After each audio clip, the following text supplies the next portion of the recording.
Kali ini kita akan membahas pembahasan dari soal KSN kebumian. Yang pertama, yang termasuk peristiwa yang terjadi pada zaman Devon adalah kemunculan tumbuhan darat pertama kali, kemunculan dinosaurus air pertama kali, perkembangan ikan paling besar, kepunahan trilobita, kemunculan burung pertama kali. Jadi di sini di bagian kanan ini ada tabel skala geologi. Ada masa dari Archean sampai Kenozoikum atau disebut juga dengan Neozoikum. Di masing-masing masa nanti akan terbagi beberapa zaman tergantung dari masanya, dan ini umur waktu dari masing-masing masa tersebut. Pertanyaannya adalah di zaman Devon. Zaman Devon terjadi di masa Paleozoikum, di mana manusia belum ada. Jadi salah satu ciri-ciri dari zaman Devon adalah C, perkembangan ikan paling besar. Bisa dilihat pada gambar ini, ikan purbanya besar-besar. Kita lanjut ke soal yang kedua. Burung purba atau Pterodactylus muncul pada zaman. Jadi burung purba ini sudah masuk ke zaman atau masa Mesozoikum, di mana masa Mesozoikum dibagi menjadi 3 zaman. Ada zaman Trias, zaman Jura, dan zaman Kapur. Untuk zaman Trias ada beberapa ciri. Terjadi 245 sampai 208 tahun yang lalu, adanya semakin banyak amonit, gastropoda, dan bivalvia. Terus pada zaman ini sudah muncul mamalia pertama kali dan reptil air seperti kura-kura dan penyu. Lapisan es di sisi selatan bumi itu akan mencair dan di bagian celahnya akan terbentuk Pangea. Di zaman Jura ini merupakan zaman kejayaan bagi adanya dinosaurus yang menguasai daratan. Terus lautan dikuasai oleh reptil sejenis Ichthyosaurus dan udara sejenis reptil terbang Pterodactyl dan sejenisnya. Serta pada zaman Jura ini Amerika sudah mulai memisahkan diri dari benua Eurasia dan Gondwana. Serta Amerika juga sudah terpisah daratannya dari Amerika Selatan. Di pada zaman Jura ini sudah terpisah beberapa benua dari dua benua Eurasia dan Gondwana menjadi beberapa benua sampai saat sekarang ini.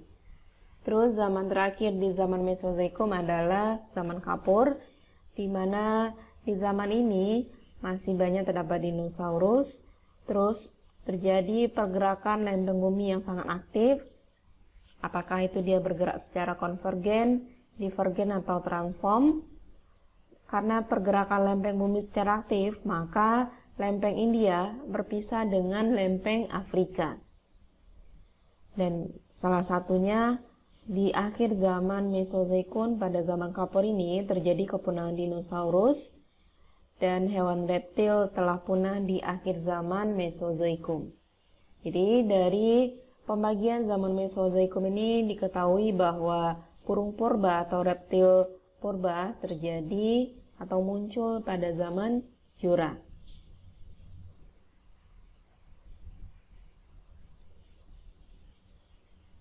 Yang ketiga, proses berdampak positif pada pembentukan fosil. Jadi fosil dari manusia purba, hewan purba ataupun tumbuhan purba itu terjadi karena adanya pembatuan dan pengendapan. Pembatuan sehingga beberapa fosil masih ada bisa ditemukan saat ini, serta pengendapan. Jadi dia terendap di lapisan-lapisan bawah di beberapa wilayah yang terdapat hewan purba ataupun tumbuhan purba. Jadi yang lebih tepat prosesnya adalah pembatuan dan pengendapan. Selanjutnya di masa banyak terdapat amfibi dapat ditemukan pada era. Untuk era adanya ciri-ciri masing masa tadi kita ambil pilihannya di antara 3 ya, karena untuk zaman karbon dan zaman Prakambium ini manusia belum ada dan jenis makhluk hidup juga belum ada. Di antara era Paleozoikum, Mesozoikum, dan Kenozoikum. Kita lihat masing-masingnya.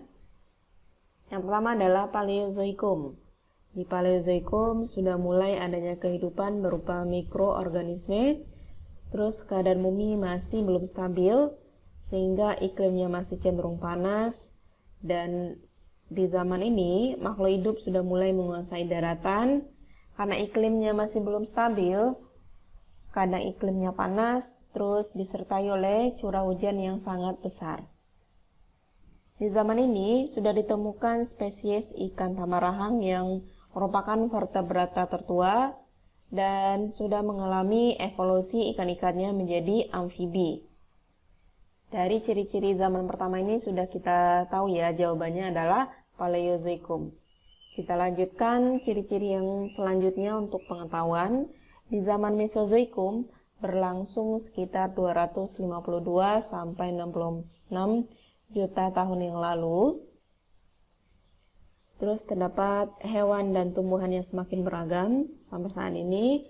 Terus banyak ditemukan reptil raksasa dan dinosaurus, karena pada zaman Mesozoikum disebut sebagai zaman banyaknya terdapat dinosaurus. Di zaman ini, itu benua-benua yang dahulunya menyatu sudah berpisah menjadi beberapa benua. Lanjut, di akhir zaman Mesozoikum diakhiri oleh kepunahan massal dinosaurus. Ada beberapa teori bahwa dinosaurus punah karena jatuhnya beberapa meteor ke daratan. Selanjutnya, pada zaman Neozoikum atau Kenozoikum, ada puncak dari banyaknya hewan mamalia. Terus hewan reptil besar telah punah, dan di zaman dan masa Neozoikum itu iklim bumi sudah mulai stabil dan berlangsung selama 600 juta tahun yang lalu. Dan di zaman ini terbagi menjadi dua, ada zaman tersier dan ada zaman kuarter.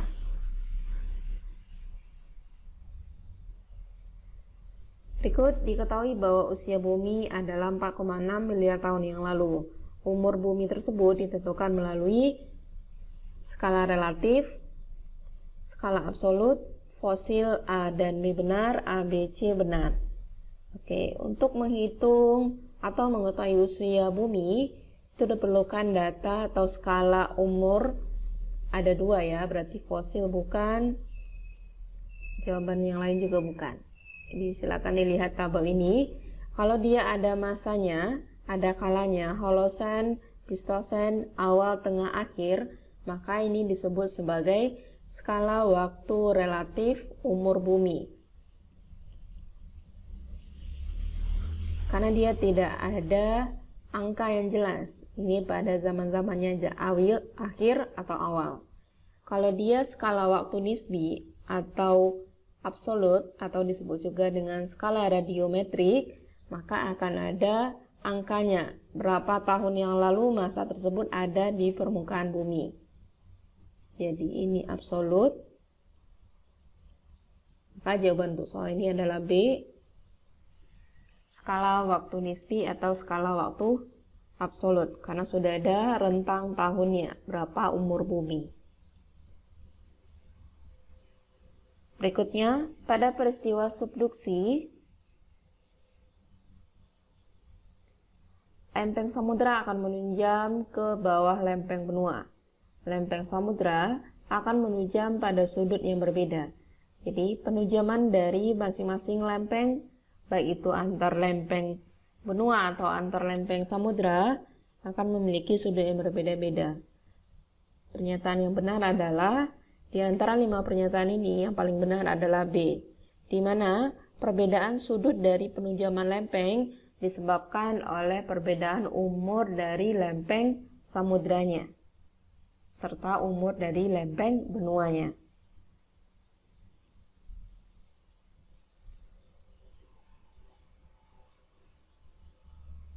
Selanjutnya, Sesar San Andreas yang terdapat di California merupakan hasil dari gerakan lempeng. Kalau dia sesar, fault, maka ini adalah hasil dari pembentukan pertemuan lempeng secara transform. Kalau subduksi dan kolisi, ini pembentukan dari pergerakan lempeng secara konvergen. Kalau pergerakan lempeng secara divergen, maka akan membentuk pematang tengah samudra, atau ditemukannya gunung di tengah laut. Hotspot ini digunakan untuk gunung api, karena hotspot adalah tempat di daratan yang mengandung magma yang banyak. Di jawabannya adalah transform. Bisa dilihat pada gambar ini, Sesar San Andreas ini terbentuk akibat dari patahan geser antara lempeng Pasifik dengan lempeng Amerika Utara.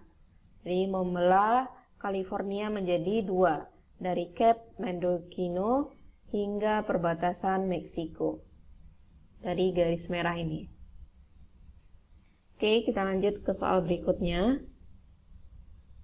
Di antara lapisan-lapisan manakah yang memiliki densitas terbesar? Densitas adalah kepadatan. Di antara lapisan-lapisan bumi. Oke, berdasarkan struktur kimianya, dibagi menjadi ada kerak bumi, ada mantel bumi, serta ada inti bumi. Di sini ada keterangannya, kalau inti bumi densitasnya 13 gram, sedangkan untuk mantel 3,3 gram. Untuk kerak benua itu 2,7 gram, sedangkan untuk kerak samudra 3 gram. Di antara kerak, mantel, dan inti, yang paling tinggi densitasnya adalah inti bumi, yaitu 13 gram per cm kubik. Berikut berdasarkan komposisi kimia. Jadi sama halnya dengan yang tadi ya. Komposisi kimia lapisan bumi itu ada kerak, ada mantel bumi, dan ada inti bumi. Karena kerak bumi ada dua, ada kerak samudra dan kerak benua. Maka jawabannya adalah E. Kerak benua, kerak samudra, mantel, dan inti.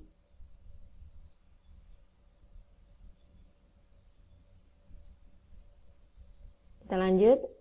Tumbukan antar lempeng Indo-Australia dan Eurasia berupa subduksi. Kalau dia subduksi berarti tadi merupakan pergerakan secara konvergen. Pertemuan dua lempeng, baik itu lempeng benua ataupun lempeng samudra. Sedangkan tumbukan lempeng India dan lempeng Eurasia berupa, karena dia konvergen berarti pilihannya ada dua. Kalau nggak dia subduksi, kalau nggak dia kolisi. Bowen bukan, Wentworth bukan, Richter bukan. Karena Richter ini untuk ukuran gempa bumi. Subduksi ini akan membentuk pegunungan, rangkaian pegunungan. Kolisi juga membentuk rangkaian pegunungan. Bedanya, kalau subduksi, pegunungan yang dihasilkan yang berupa pegunungan vulkanik, gunungnya aktif. Sedangkan kalau kolisi, pegunungan biasa, cuman berupa rangkaian pegunungan. Karena pertemuan lempeng India dan Eurasia menghasilkan pegunungan Himalaya, dan kita ketahui pegunungan Himalaya puncak tertingginya adalah Gunung Everest, dan itu merupakan gunung yang tidak aktif. Berarti tumbukan antara lempeng India dengan Eurasia berupa kolisi. Kenapa lempeng Indo-Australia dan Eurasia berupa subduksi? Karena menghasilkan gunung-gunung yang aktif atau gunung vulkanik seperti yang terdapat di Indonesia. Kalau pegunungannya tidak vulkanik, maka dia kolisi. Kalau dia vulkanik berarti subduksi. Ini gambar dari pertemuan antara lempeng India dengan lempeng Eurasia.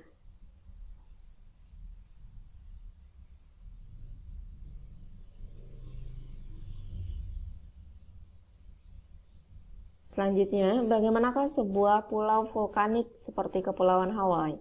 Jadi, Hawaii merupakan kepulauan vulkanik. Kenapa? Karena di Hawaii terdapat gunung yang aktif di permukaan bumi.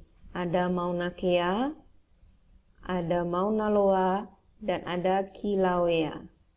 Ini termasuk gunung teraktif di permukaan bumi. Kenapa bisa seperti itu? Karena di Hawaii terdapat hotspot. Hotspot adalah sumber magma yang lebih panas dibandingkan di daerah lainnya. Sumber magma yang panas dan banyak. Selain di Hawaii, itu juga terdapat di Yellowstone, di Amerika Serikat. Yellowstone dianggap juga sebagai super volcano karena banyak mengandung magma.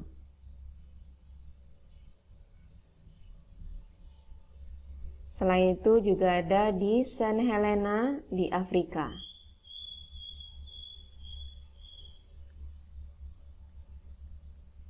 Untuk fenomena hotspot. Kita lanjut ke soal berikutnya. Wilayah berikut yang berasosiasi dengan zona konvergen. Masih dengan zona konvergen. Konvergen artinya lempengnya bertemu satu sama lain, baik itu lempeng benua ataupun lempeng samudra, kecuali Laut Pasifik, Laut Merah, Palung Mariana, Himalaya, pegunungan. Kalau ada namanya pegunungan,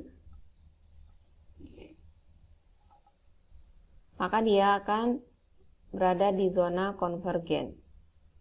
Terus kalau dia juga berupa palung, juga merupakan zona konvergen, termasuk itu pegunungan Himalaya. Berarti pilihannya adalah apakah dia Laut Pasifik atau Laut Merah. Coba kita lihat dari peta lempeng tektonik. Laut Merah ada di sini, sedangkan Samudra Pasifik ada di sini. Nah, di Samudra Pasifik banyak terdapat pertemuan lempeng secara konvergen. Maka jawabannya bukan Samudra Pasifik atau Laut Pasifik, berarti jawabannya adalah Laut Merah. Di sini bisa kita lihat bahwa Laut Merah tanda panahnya menjauh, artinya berupa gerakan divergen. Lempeng Arab dengan lempeng Afrika. Di sini Afrika, ini Arab.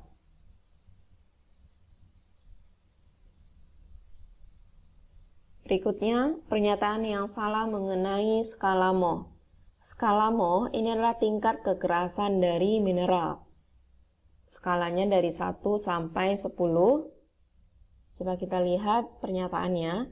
Kekerasan feldspar lebih tinggi dibandingkan apatit. Coba kita bandingkan. Apatit itu 5, feldspar itu 6. Berarti betul ya kekerasannya. Topas dapat mengores kuarsa. Coba kita lihat. Topas dapat mengores kuarsa dan memotong kaca dengan mudah. Berarti betul. Kekerasan gipsum adalah 2. Oke, betul ya. Gipsum memiliki skala 2, mudah tergores oleh kuku jari. Intan memiliki kekerasan tertinggi. Oke, intan adalah mineral yang paling tinggi. Dia dapat memotong mineral apa saja. Terus korundum memiliki kekerasan tertinggi. Udah jelas salah ya, karena yang paling tinggi adalah intan. Maka jawabannya adalah korundum memiliki kekerasan tertinggi. Mineral yang tidak punya magnet namun mampu merespon terhadap medan magnet. Garnet, magnetit, kuarsa, platina, dan gipsum. Jadi untuk mineral berhubungan dengan medan magnet itu dibagi menjadi 3. Ada mineral paramagnetik,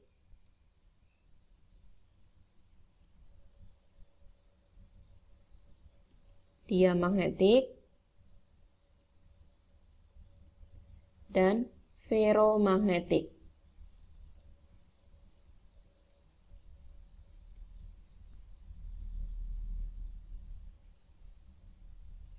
Kalau untuk ferro, ini medan magnetnya tinggi.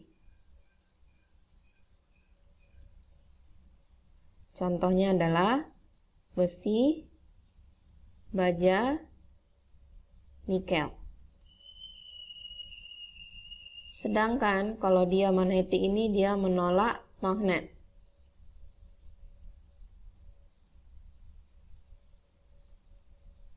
Contohnya adalah kuarsa, gipsum.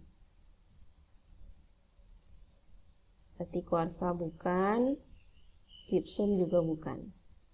Selanjutnya paramagnetik.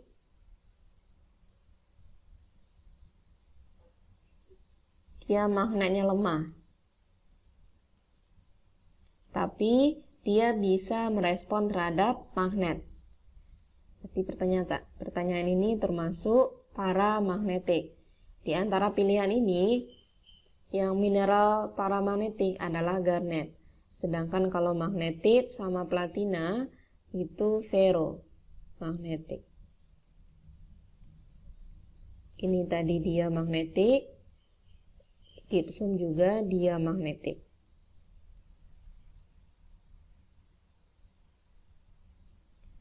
Mineral halit umumnya dijumpai pada batuan. Oke, halit ini merupakan mineral yang mengandung garam batu.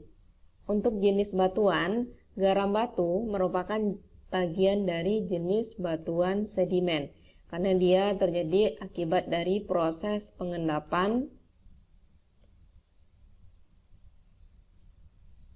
Kalau lava bukan, karena ini berupa batuan. Semuanya benar juga bukan.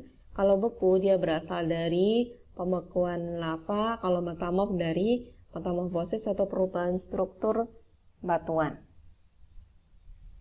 Oke, demikian penjelasan dari pembahasan soal KSN kebumian. Terima kasih.